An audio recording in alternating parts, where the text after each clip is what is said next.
দুটোই ছিল। দেখো কি আছে, দেখো 4 এরটা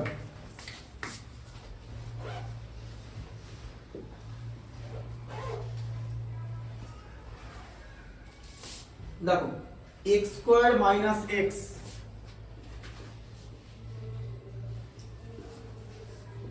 ইকুয়াল টু তোমার আছে হচ্ছে k ইনটু 2x মাইনাস 1, তাই তো?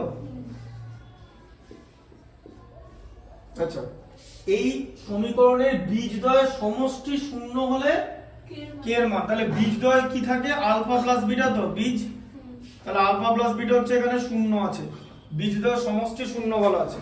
আচ্ছা, এবার দেখো x স্কয়ার মাইনাস x, ঠিক আছে? এবার এই টোটাল জিনিসটাকে এদিকে নিয়ে চলে এসো, k ইনটু 2x মাইনাস 1, তার আগে মাইনাস দেওয়া আছে, দেখেছো? আচ্ছা, এখন প্রশ্ন হচ্ছে কেন নিয়ে চলে এলাম? কারণ এটা তোমাকে আগেই বলেছি যে ax square plus bx plus c equal to 0, মানে ডান দিকে কিছু থাকবে না, যা যা জিনিস আছে ডান দিকে সব বাঁ দিকে নিয়ে আসতে হবে, তবেই তুমি তুলনা করতে পারবে। ডান দিকে কোনো কিছু রেখে কম্পেয়ার করা যাবে না, কারণ ax square plus bx plus c equal to 0, এটা হলো মানে সাধারণ রূপ দ্বিঘাত সমীকরণ, this is the general equation. তাহলে তুমি যদি কম্পেয়ার করো তখন তোমাকে ওরকম আইডেন্টিক্যাল ইকুয়েশন বানাতে হবে সেম ফর্মে, ঠিক আছে? আচ্ছা, এবার দেখো, এবার এটা কিন্তু এখন আইডেন্টিক্যাল হয়নি, এবার ছাড়াও 2kx মাইনাস ছিল আর a minus a minus multiply করলে প্লাস ইকুয়াল টু 0 এরকম আছে। আচ্ছা, এবার দেখো, হ্যাঁ হ্যাঁ বলো, হ্যাঁ না এখান থেকে কমন নিতে হবে, তো এটাকে এই ফর্মে রাখা যাবে না, তো তোমাকে এটা x square plus bx plus c equal to 0 এরকম একটা ফর্মে আনতে হবে, ঠিক আছে? দুটো x থাকলে হবে না, একটা x কমন নাও, এই যে 1 প্লাস 2k, এই যে মাইনাস থেকে মাইনাস, দেখো মাইনাস x থেকে মাইনাস x কমন নিলাম, তাহলে মাইনাস x কে মাইনাস x দিয়ে ভাগ করলাম, 1 হলো। আচ্ছা, আবার মাইনাস কে মাইনাস দিয়ে ভাগ করে প্লাস, এখান থেকে x নিয়ে নিলাম, তাহলে শুধু 2k পড়ে থাকলো, তাই তো? প্লাস k ইকুয়াল টু 0, এবার চলে এলো। এবার দেখো সমীকরণটাকে এভাবে ভালো করে সাজিয়ে লেখো, এই যে 1 প্লাস 2k ব্র্যাকেটের মধ্যে বাইরে x, এই যে এটাকে আগে দিয়ে দিলাম, x টাকে পেছনে রাখলাম, প্লাস k ইকুয়াল টু 0। এবার এটাকে আমি যদি ax square plus bx plus c equal to 0 সমীকরণের সঙ্গে তুলনা করে পাই, হ্যাঁ তুলনা করে পাই, তাহলে কি পাবো? a ইকুয়াল টু হচ্ছে 1, b equal to minus 1 plus 2x, কিন্তু এই যে bx, এই যে, তাই তো? আর c ইকুয়াল টু কি হবে বলো? এখানে k আছে, এখানে c আছে, মানে c ইকুয়াল টু k। আচ্ছা, আলফা প্লাস বিটা হচ্ছে 0 বলেছে তো? আচ্ছা, তাহলে আলফা প্লাস বিটার মান কত? Minus b by a equal to 0, তো তাই তো? আচ্ছা, তার মানে minus b equal to a into 0 মানে 0ই হয়, কোনাকুনি গুণ a ইনটু 0 তো 0 হবে। আচ্ছা, তাহলে b ইকুয়াল টু কত হবে? মাইনাস 0, তো মাইনাস 0 বলে কিছু হয় না, এই মাইনাসটা 0 কে দিয়ে দিলাম, মাইনাস 0, তো মাইনাস 0 তুমি লিখতে হবে না কোথাও, তাহলে 0ই লিখতে হবে। এখানে তুমি যদি আগে মাইনাস 0 লিখে ফেলো না, ভাবো যে যদি মনে করো যে মাইনাসটা দিয়ে আবার দেখাবো যে মাইনাস 0 হলো, সেখান থেকে 0 লিখবো, এই মাইনাস 0 কথাটা লেখাই যায় না, 0-র কোনো সাইন নেই, 0 মানে 0, মাইনাস 0 বলে কিছু হয় না, কারণ 0 হচ্ছে সংখ্যা রেখা এখানে থাকে, ঠিক আছে? 0-র ওদিকে মাইনাস আর এদিকে প্লাস, ঠিক আছে? তাই মাইনাস 0, 0-র কিছু সাইন নেই, প্লাস 0 মাইনাস 0 বলে কিছু হয় না, 0 0, বোঝা গেল? তাই মাইনাস 0 লেখার দরকার নেই, b ইকুয়াল টু 0, তো আচ্ছা এবার দেখো b এর মান কত?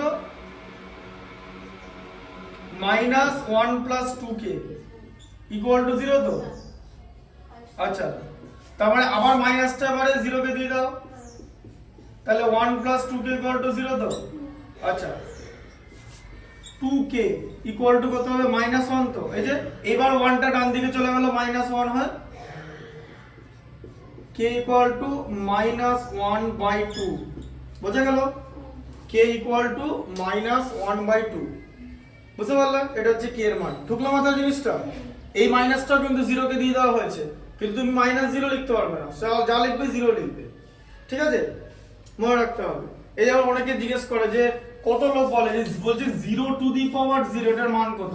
এইটার মান গুগলে দুটো আছে, একটা হচ্ছে আনডিফাইন্ড, মানে যেটা বার করা যাবে না, আনডিফাইন্ড, এটা লিখবে অসংজ্ঞাত, আনডিফাইন্ড। আবার 0 টু দি পাওয়ার 0 এর মান কিন্তু 1 হবে। কখন 1 হবে? ম্যাথমেটিক্যাল অপারেশনে 1 হবে, কারণ কোনো কিছু টু দি পাওয়ার 0 এর মান 1, তোমরা জানো তো। তাই যদি সূচকের নিয়মাবলীতে 0 টু দি পাওয়ার 0 চলে আসে তখন সেটা 1 লিখতে হবে। তবে এই ধরনের অপারেশন, এই সব জিনিস ওই সূচকের অঙ্কে থাকে না। আমি সূচকের বহু অঙ্ক অদিন বন্ধ করেছি, আমি অন্তত এটা দেখিনি। এবার যদি কেউ এখন বানিয়ে ফেলে সেটা কিছু করার নেই, কিন্তু এই 0 টু দি পাওয়ার 0 ম্যাথমেটিক্যাল অপারেশনে 1ই আসার কথা, কারণ কোনো কিছু টু দি পাওয়ার 0 হচ্ছে 1, বুঝতে পারলে? এবার এখন প্রশ্ন হচ্ছে কেন আনডিফাইন্ড? কারণ নিচে যদি 0 চলে আসে, ধরো 0 কে তুমি a দিয়ে ডিভাইড করছো, তাহলে উত্তর 0 হবে, কিন্তু যদি a বাই 0 হয় সেটা আনডিফাইন্ড হয়ে যাবে, আনডিফাইন্ড, কারণ হর মানে ডিনোমিনেটর, হরে 0 চলে এলে আনডিফাইন্ড হয়ে যাবে, ঠিক আছে? আচ্ছা, আরেকটা বাকি আছে, দেখো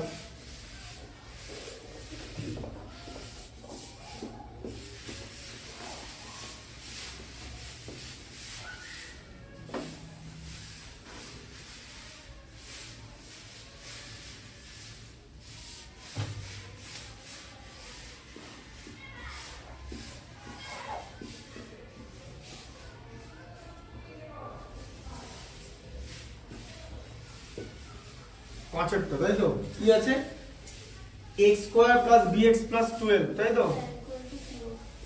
x square plus bx plus 12 equal to 0, এবং x square plus bx plus q equal to 0, x square plus b না p, bx প্লাস q, হ্যাঁ bx plus q equal to 0, দুটো সমীকরণ আছে, ঠিক আছে? একটি বীজ 2 হলে p q এর মানে একটা বীজ 2 বলে দিয়েছে, একটা বীজ 2 মানে x এর একটা মান তুমি 2 লিখতে পারো, x ইকুয়াল টু 2 ইউজ করতে পারো, এখানে ইউজ করো x ইকুয়াল টু 2, দেখো x ইকুয়াল টু 2 ইউজ করো, 2 স্কয়ার, তাই তো? x এর মানগুলোকে বীজ বলো তো, একটা বীজ 2 বলেছে মানে x এর জায়গায় তুমি 2 ইউজ করতে পারো, b into 2 plus 12 equal to 0 তো? তাহলে এখানে হচ্ছে 2 স্কয়ার মানে হচ্ছে 2 into 2 4 plus 2b plus 12 equal to 0, তাহলে 2b প্লাস 16 ইকুয়াল টু 0, তাই তো? 2b ইকুয়াল টু মাইনাস 16, তাই তো? তাই তো? প্লাস 16টা ডান দিকে চলে গেল minus 16, b equal to minus 16 by 2, কত হচ্ছে বলো তো? মাইনাস 8, ঠিক আছে? আচ্ছা, এবার b এর ভ্যালুটা এখানে বসাবো, ঠিক আছে? আচ্ছা, b এর ভ্যালু বসাবো, x এর ভ্যালু বসাবো, x হচ্ছে 2 তার হোল স্কয়ার, x এর একটা মান 2, আচ্ছা প্লাস আছে b এর জায়গায় মাইনাস 8, আবার x এর জায়গায় 2, প্লাস q ইকুয়াল টু 0, তাই তো? বোঝা গেল? কারণ এখানে x এর জায়গায় একটা 2, x এর একটা মান তো আমরা 2 বসাতে পারবোই, আর b এর মানটা বার করে নিলাম। এখন প্রশ্ন হচ্ছে কেন এটা করলাম, বোঝো, এখানে x আছে, b আছে, q আছে, তিন রকমের মানে আছে, ভ্যারিয়েবল আছে, তাই তো? তিন রকমের, এর মধ্যে একটা সমীকরণ থেকে কিন্তু একটা ভ্যারিয়েবল মানই বের হয়, তার মানে তিনটা আলাদা জিনিস আছে, দেখতে হচ্ছে x b আর q, এদের মধ্যে দুটো না থাকলে আরেকটা বার করতে পারবে না। তাহলে q এর মান যদি তুমি বার করতে চাও, তার মানে তোমার কাছে x আর b এর মান থাকতেই হবে, নাহলে কোনো উপায় নেই। সেখানে x এর মান আমরা 2 ব্যবহার করতে পারবো, আর b এর মানটা বার করে নিলাম মাইনাস আর, সেটা এখানে পুট করব। গল্পটা হচ্ছে এটাই, যে একটা সমীকরণ থেকে একটাই অজ্ঞাত রাশির মান বেরোবে, এবং এখানে অজ্ঞাত রাশি হচ্ছে q, তাই তিনটা অজ্ঞাত রাশির মধ্যে দুটোর মান তোমাকে থাকতেই হবে যখন তুমি দ্বিতীয় সমীকরণ করতে যাবে। সেখানে আমাদের b এর মান আছে -8, x এর মান আছে 2, তাহলে 4, ঠিক আছে? মাইনাস ইনটু প্লাস মাইনাসে minus 16 plus q equal to 0। আচ্ছা, 4 আর 16 এর মধ্যে 16 এর সংখ্যা মান বেশি, -12 হলো, তাই তো? 16 থেকে 4 বাদ দিলে মাইনাস আছে, কিন্তু এই জায়গাগুলো ভুল করবে না। আচ্ছা, তাহলে q ইকুয়াল টু কত? তাহলে -12 টা রাইট সাইডে চলে গেল +12, আচ্ছা তো? q এর মান হচ্ছে 12, ঠিক আছে? বুঝতে পারলে? আচ্ছা, তাহলে তোমার কোয়াড্রেটিক ইকুয়েশন সব কমপ্লিট হয়ে গেল। পরের দিন এটা হবে সরল সূত্র কষাটা শুরু করব, ঠিক আছে? ওটা দু রকম ফর্মুলা দেখাবো।